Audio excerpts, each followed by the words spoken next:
Hey everybody, how are you guys doing? This is Dr. Carmen Bryant, and this is Car Chronicles. I'm back. So listen, if you guys are not following my mother, your Destiny Helper house on Clubhouse, you really need to, because there's some phenomenal conversations that are taking place, a lot of interesting topics that come out while we're talking. And I wanted to address this because one of the questions that came up is, how is it possible that in this time and era people are still falling for narcissists? People are still believing narcissists, people are still falling for narcissists.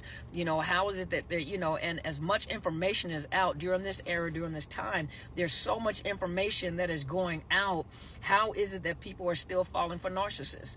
On higher levels, in personal relationships, how are you still being drawn to narcissists? And one of the things that I was saying is that look at the era in which you were born and how you were raised. Now, some of you come from narcissist families, and so your whole foundation has already been, is broken, is unstable, because what you have learned from that narcissist, a lot of you tend to repeat what they're doing. However, another thing to add in there, you have the silent generation, you have the baby boomers. I was raised by both.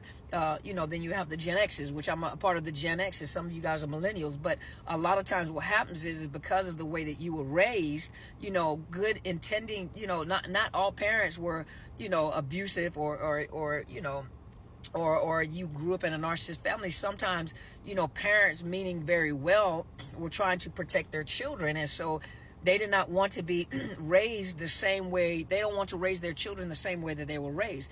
And what ends up happening is either you're going to be on the extreme left or the extreme right. Either you're going to be too strict or you're going to be too loose when it comes to parenting. And sometimes parents grow up with this thought that I don't want them to suffer. And so a lot of times children are now growing up with, you don't want them to feel pain. You don't want them to feel the emotional strain. You don't want them to feel pressure. So some kids in this time and season, a lot of adults or young adults, that are growing up, you did not allow them to experience anything. You didn't allow them to process anything. You don't want them to hurt. The moment they feel uncomfortable, you as a parent went in to rescue your kids, meaning well. You went in to rescue your children. You didn't want them to feel anything. You didn't want them to stress. You kind of given them a lot so they didn't have the pressure, or they didn't have to struggle the way you have the struggle. And now we're seeing this entitled generation. An entitled generation, or children or adults now that can't handle pressure. They don't like discomfort. They don't like pressure. And anytime they feel uncomfortable, they want a quick fix. That's how people get chemically dependent on substances, is because they need a quick fix because they don't want to feel what they're feeling. And a lot of people now, they don't want to feel discomfort. They don't want to feel uncomfortable. They don't want to be, you ask them questions, or they ask you questions like, how did you do this? How did you build this business? And you tell them they see the end product, and you tell them all the years that you've invested in doing this, and they're like, I don't feel like taking that much time. They're always trying to find a quick fix. Now, I'm not saying all of them, but a lot of people are looking for the quick fixes. They don't want to process. They don't want to feel discomfort. They don't want to feel uncomfortable. A lot of them, they don't have the resilience that we have or had, growing up.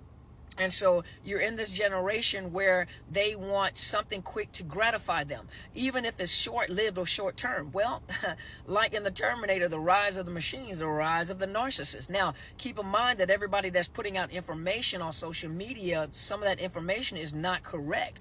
And so, like my mother always says, you can't eat at everybody's table. You can't eat everybody's food, because your stomach is going to be messed up. Your stomach is not going to be, your digestive system can't process everything. And when people are desperate, and I've always used this analogy, when you have somebody that's in the water, that's treading water, they'll grab anything to stay afloat. And when you have people that are coming out that can't handle the pressure of trying to process, and some of this is horrific type of abuse that you've been through with a narcissist, or even with narcissist children, you're trying to stay afloat, you're trying to survive, so you're grabbing at anything. And oftentimes, a lot of people do, overuse or abuse substances. And on top of that, you're looking for the quick fix. So come in the narcissist. The narcissist is going to tell you what you want to hear. The narcissist is going to appease you and rub those areas that are painful and feed you what you want to hear. They're going to tell you what they think, and you have to remember they're very observant. If you have people in the behavioral health field and the mental health field that do a lot of research and observation on human behavior, and human behavior can be very predictable. A narcissist is very predictable if you pay attention to them. Especially if you have someone that truly has narcissistic personality disorder, or the pathological disorders, other clusters within that disorder, or other disorders that go along with it. Because 9 times out of 10 they have something else, but they're very predictable. Their behavior is very predictable, and they watch you to see how predictable you are. And sometimes you think that you're hiding, but you're not. Especially when you come out of a quick fix. I need a quick gratification. They observe that, so they tell you what you want to hear. They plug in the holes of the voids that you have, but they tell you what you want to hear in order to get what they want to get out of you. And so people are still getting caught up. And like I said, there are a lot of people that are out there, that are podcasters or social media, and they're putting out information based off of their personal experiences, but it's not rooted in psychology or research. And so some of the information that they're putting out, people are being turned off because some of that information is not right. Because now everybody is a narcissist, and everybody is not a narcissist, and I'm going to be teaching about that. But everybody is not a narcissist. But, that's why so many people, number one, they're not getting great information. And then there are some people that are not in the mental health field that do the research. They do the research. They listen to the professionals. They go, credible professionals to provide information. And these podcasters are out here putting out this information, interviewing people to give you the best information that they can. But like I said, there are some people that put out information, and because of the fact that there's a rise in this information, and we said this years ago, be prepared. It's going to be a rise of the narcissist, because the narcissists are they're not looking to see how they can help you. They're looking to see how they can pull you, so that you can build that Tower of Babel to worship them, and they're pulling on people. They're looking at the comments in the comments sections of videos to see, and most people are putting out information in the wrong places. They're putting out information, and you're spilling your heart out on videos. You're spilling your heart out in the comment sections. You become a target. You become a target because they can pick up, they can smell your weakness. They can smell, the pain. They can smell the blood in the water. They can smell, the hurt and the pain. They can listen to the frequency in your voice. In the military, that's one thing that we learn to listen to the frequency and the inflections in the voice of our leaders to let us know whether it's an emergency, whether it's a not even a casual conversation, but it's a calm conversation. We were able to pick up those frequencies within the voices. So do narcissists. And so you have narcissists creating videos as well, and they're putting out information, and a lot of that information is incorrect, because a lot of that information is twisted to pull you into them.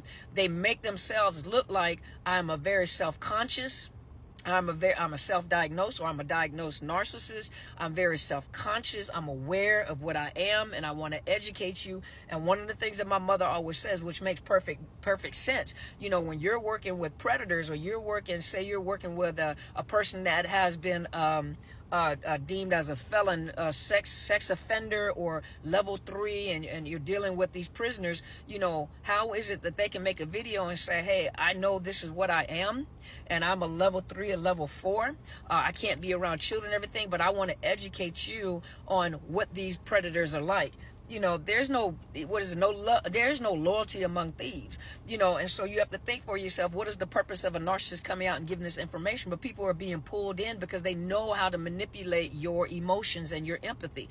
One of the biggest things that we learn in the military, you have America that is so touchy-feely and into their emotions and into empathy. Now, I'm not saying you're not supposed to have empathy, but they're so caught up in emotions that when we go to war and we have soldiers deployed, the one thing that they have to teach them is that do not get pulled in, because other nations know that, they can pull on the emotions of the Americans. So they feed the children, they feed the women, and these women and children have been taught all their life to hate, U.S. troops and Americans, because they have false information. They've been taught to hate you. And so, you know, they're empathetic, so they know how to pull on the empathy of the soldiers, which ends up getting, you know, a mass casualty. That's the same thing with narcissists. You know, they know that if I can play on your empathy, I can pull you in and get you to do anything. That's what they're doing on social media. So you got to be careful. You can't eat at everybody's table. You can't take in all information. Vet the people and look at their background to see where they're getting the information. If they're messing with your emotion, or if you're getting pulled in emotionally, because we should make you mad from time to time. We should make you mad and not make you want to watch our videos. But that